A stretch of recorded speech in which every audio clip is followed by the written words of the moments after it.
Hello friends, my name is Kajal और आप सभी का स्वागत है मेरे चैनल पर।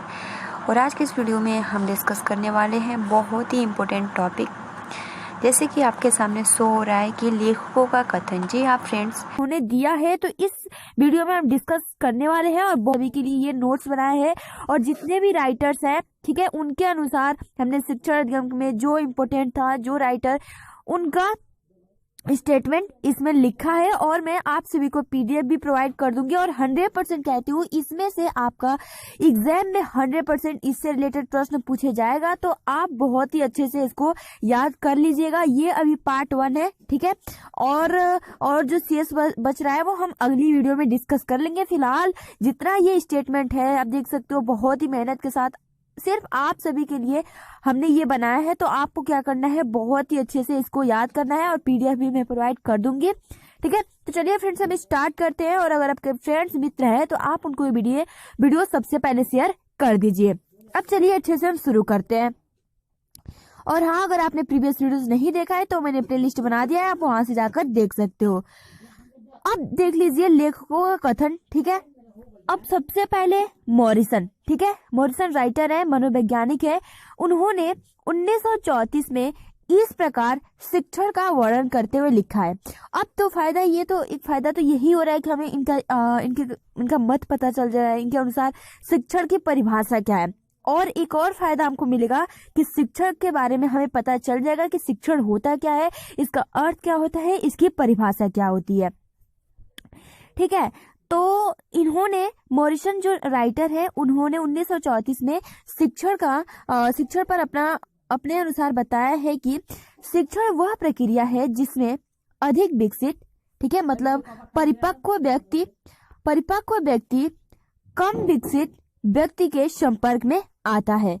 तो इन्होंने शिक्षण का मतलब ये बताया है कि शिक्षण वह प्रक्रिया है जिसमें एक अधिक व्यक्ति मतलब बहुत जानता है और एक व्यक्ति ऐसा होता है जो बहुत ही कम जानता है, उन दोनों के बीच में संपर्क होता है, इसे हम शिक्षण कहते हैं।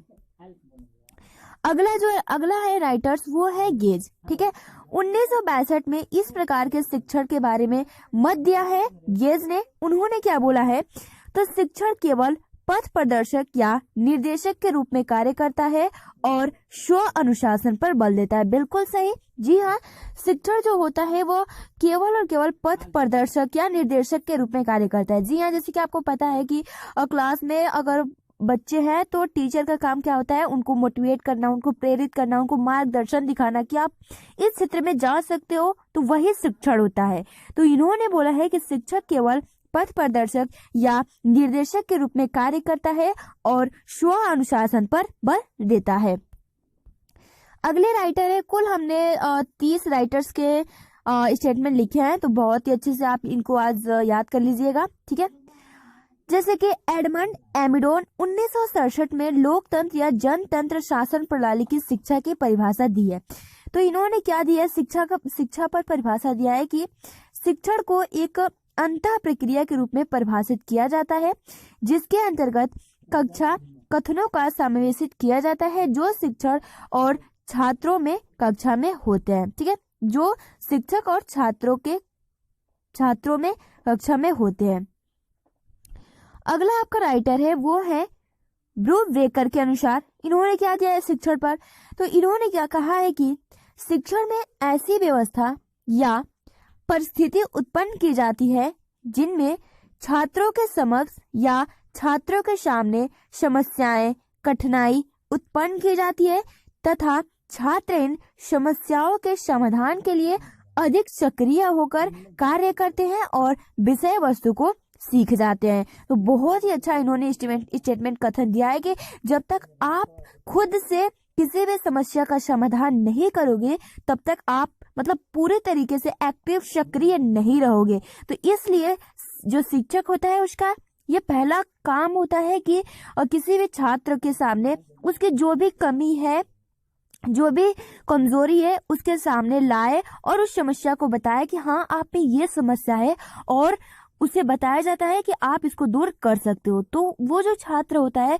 उस समस्या, उस कठिनाई, उस कमजोरी को दूर करने का प्रयास करता है और हमेशा सक्रिय, तत्पर रहता है। अगला आपका जो राइटर है वो है क्लर्क। ठीक है, क्लर्क के अनुसार शिक्षण क्या है? तो यह शिक्षण ऐसी प्रक्रिया है जिसमें प्रारूप तथा परिचालन की व्यवस्था इस प्रकार से की जाती है जिससे छात्रों के व्यवहार में वांछित परिवर्तन लाया जा सके। ठीक है, तो क्लर्क के अनुसार ये बता रहे हैं कि जो छात्र होता है उसके व्यवहार में, उसके बिहेवियर, उसके मतलब कैसा उसका व्यक्तित्व है, कैसे उसकी पर्सनालिटी है, उसका हाव भाव, रहन सहन, ठीक है, उसका भाव विचार वो कैसा है, इसको बहुत ही अच्छा परिवर्तन, उसका व्यवहार में अच्छा वांछित परिवर्तन ला सके, वही शिक्षण होता है। अगले राइटर है गेज। ठीक है, ऊपर हमने पढ़ा था। इन्होंने फिर बोला है कि शिक्षण एक प्रकार का पारस्परिक प्रभाव है जिसका लक्ष्य है, जिसका उद्देश्य है दूसरे व्यक्ति के व्यवहार में वांछित परिवर्तन लाना। बहुत ही अच्छे राइटर्स इन्होंने अपना कथन दिया है। अब आते हैं रॉयंस के अनुसार। इन्होंने अपना स्टेटमेंट क्या दिया है? तो दूसरों को सीखने के लिए दिशा निर्देश देने तथा अन्य प्रकार से उन्हें निर्देशित करने की क्रिया प्रक्रिया को ही शिक्षण कहा जाता है। अभी हमने ऊपर भी एक राइटर था जिन्होंने बोला था कि शिक्षण दिशा निर्देश, ठीक है, जैसे कि कौन थे, एक मिनट, हाँ गेज थे। इन्होंने ही बोला था कि पथ प्रदर्शक या निर्देशक के रूप में करते हैं। अब देखिए यहाँ जो रॉयंस है इन्होंने भी सेम टू सेम मैच कर रहा है। इन्होंने भी ऐसे ही बोला है कि दूसरों को सीखने के लिए दिशा निर्देश तथा अन्य प्रकार से उन्हें निर्देशित करने की प्रक्रिया को शिक्षण कहा जाता है। तो रॉयंस और गेज का क्या विचार थोड़ा मिलता जुलता है। अगला है आपका स्किनर का मत। तो बहुत ही आईएमपी है, आप इनको याद कर लीजिएगा कि स्किनर का अनुसार शिक्षण क्या है। तो शिक्षण एक पुनर्बलन का बल होता है। फ्रोवेल के अनुसार, ठीक है, फ्रोवेल के अनुसार इन्होंने कार्य करके सीखने का सिद्धांत, क्योंकि एग्जाम में बहुविकल्पीय प्रश्न में पूछा जा सकता है कि कार्य करके सीखने का सिद्धांत किसने दिया है? तो फ्रोवेल ने दिया है। और उसके बारे में क्या बताया है? तो कार्य करके सीखने अधिगम की सर्वोत्तम विधि है। जी हाँ, जैसे कि अगर कोई बच्चा, स्टूडेंट्स कुछ भी अगर नहीं आ रहा है और वैसे ही टीचर से पूछ ले रहा है, बट उसको जब तब तक अच्छे से वो नहीं सीख पाएगा। वो कब सीखेगा? जब वो खुद करेगा, स्वयं करेगा, तब बहुत ही अच्छे से उसके बारे में जानेगा, समझेगा और सीखेगा। तो इसलिए इन्होंने कहा है कि कार्य करके सीखना अधिगम की सर्वोत्तम विधि है। 10वां है रायबर्न के अनुसार। तो रायबर्न ने उद्दीपन का सिद्धांत दिया है। ठीक है, ये पूछ सकता है। तो एक अच्छा शिक्षक अपनी कक्षा में छात्रों की अनुक्रियाओं के लिए समुचित उद्दीपन की व्यवस्था करता है जिससे छात्रों की रुचि शिक्षण अधिगम में बनी रहे। अगला आपका है C.I. बर्नार्ड के अनुसार। इन्होंने देखिए संप्रेषण के बारे में अपना परिभाषा दिया है। ठीक है, मैंने ये भी लिख दिया है कि किसके बारे में उन्होंने क्या स्टेटमेंट दिया है। तो C.I. बर्नार्ड के अनुसार संप्रेषण क्या है?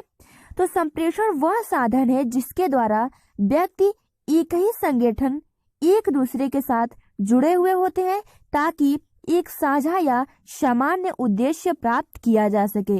जी हाँ, बहुत ही अच्छा इनका स्टेटमेंट है।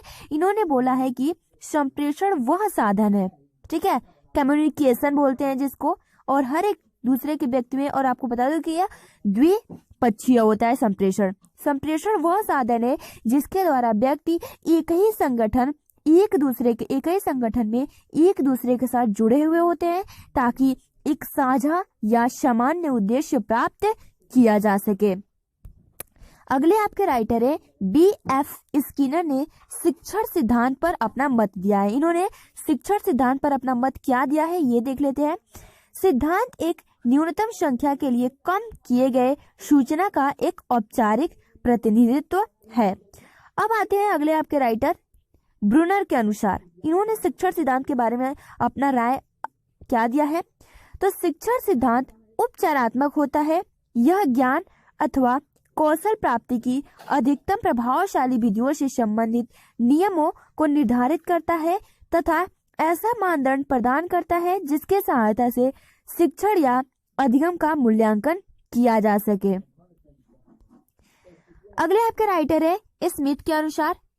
तो स्मिथ के अनुसार किसी भी शिक्षण सिद्धांत में 3 तत्व अवश्य होने चाहिए, जो कि बहुत ही आईएमपी है, इसको आप याद कर लीजिएगा। ठीक है, स्मिथ के अनुसार शिक्षण सिद्धांत के बारे में अपना 3 तथ्य दिया है। पहला तो है चरों का स्पष्टीकरण, इन चरों के मध्य संभावित संबंधों की स्थापना। तीसरा है विभिन्न चरों के पारस्परिक संबंधों के विषय में परिकल्पना का स्पष्ट वर्णन।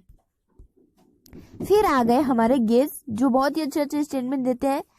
तो पहला इन्होंने दिया है शिक्षण सिद्धांत पर, ठीक है, कि शिक्षक किस प्रकार व्यवहार करते हैं और वे ऐसा व्यवहार क्यों करते हैं, उस व्यवहार का क्या प्रभाव पड़ता है।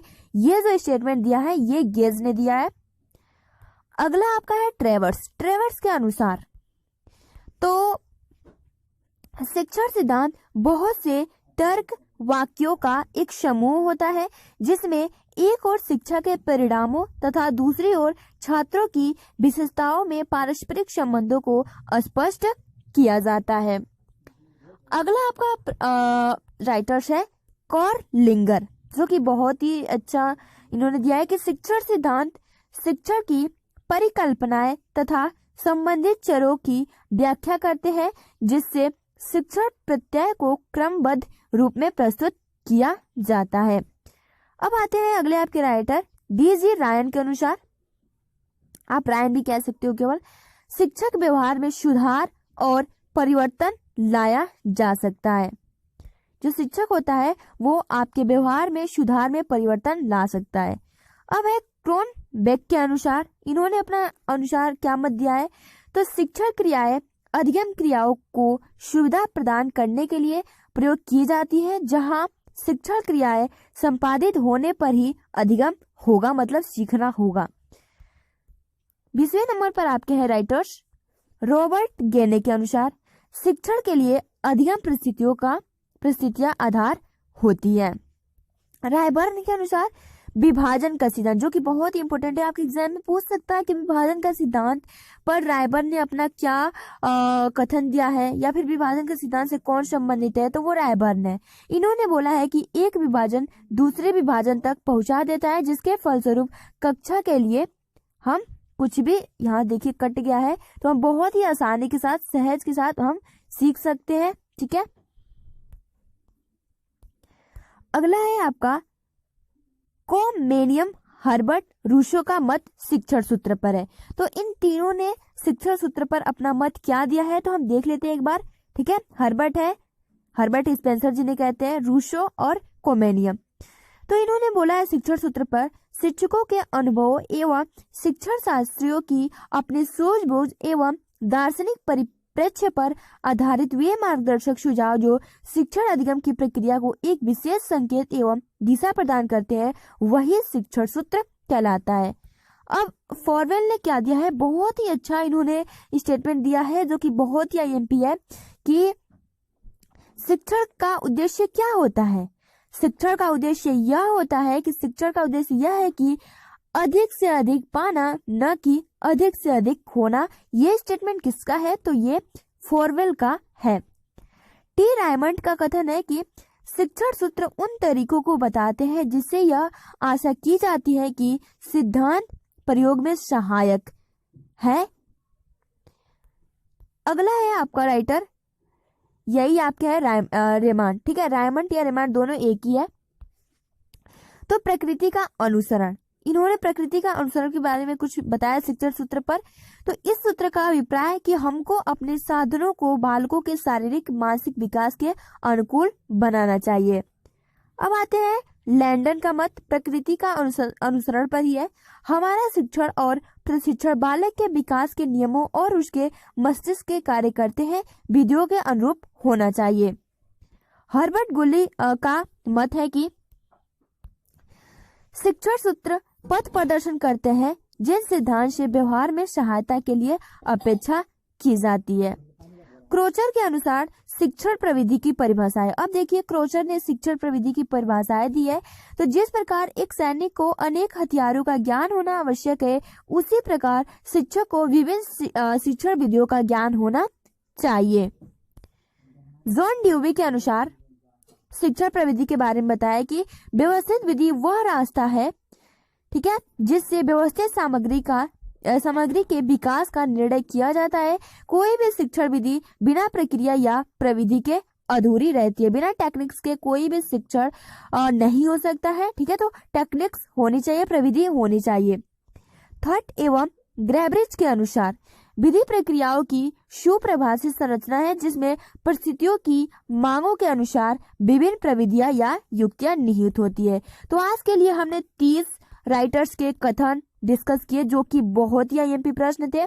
ठीक है, और हम 2 वीडियो लाएंगे जिसमें पूरा कवरअप हो जाएगा और आप कहीं से भी स्टेटमेंट पूछे तो आपका एक भी नंबर नहीं कटेगा। ये 100% मैं आप सभी से कहती हूँ, क्योंकि इसी में से आपका कथन पूछेगा, इससे बाहर कुछ नहीं पूछेगा। तो आप बहुत ही अच्छे से इन तीनों 30 है तो आप अच्छे से इसको याद कर लीजिए, डेली प्रैक्टिस करते रहिए। नोट्स मैं आप सभी को PDF जो है ये टेलीग्राम पे शेयर कर दूंगी, आप वहां से ज्वाइन होकर इसको डाउनलोड करके और अच्छे से नोट्स बनाइए और डेली रिवाइज करिए। ठीक है, आई रिक्वेस्ट कि आप अच्छे से अपना तैयारी करिए। और आपका एग्जाम है, बार बार यही प्रश्न आ रहे हैं कि एग्जाम कब होगा, एग्जाम कब होगा। तो यार एग्जाम का टेंशन न लो, आप अपना प्रिपरेशन जारी रखो। ठीक है, जब एग्जाम का नोटिफिकेशन ऑफिशियल वेबसाइट पर आएगा तब हम आपको इन्फॉर्मेशन देंगे। ठीक है, क्या जल्दी यार, एग्जाम कब आएगा कब आएगा कब आएगा, आपको अपनी तैयारी करनी है। जब एग्जाम आएगा तब आप पेपर दे देना।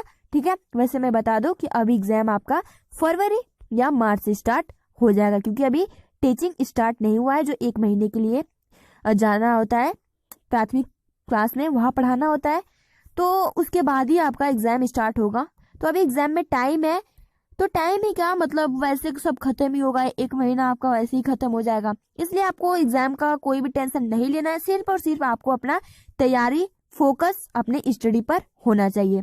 फिलहाल आज के लिए इतना ही। ये आज का जो हमारा टॉपिक था ये बहुत ही इंपॉर्टेंट टॉपिक है, क्योंकि स्टेटमेंट से रिलेटेड 100% क्वेश्चन पूछे जाएंगे।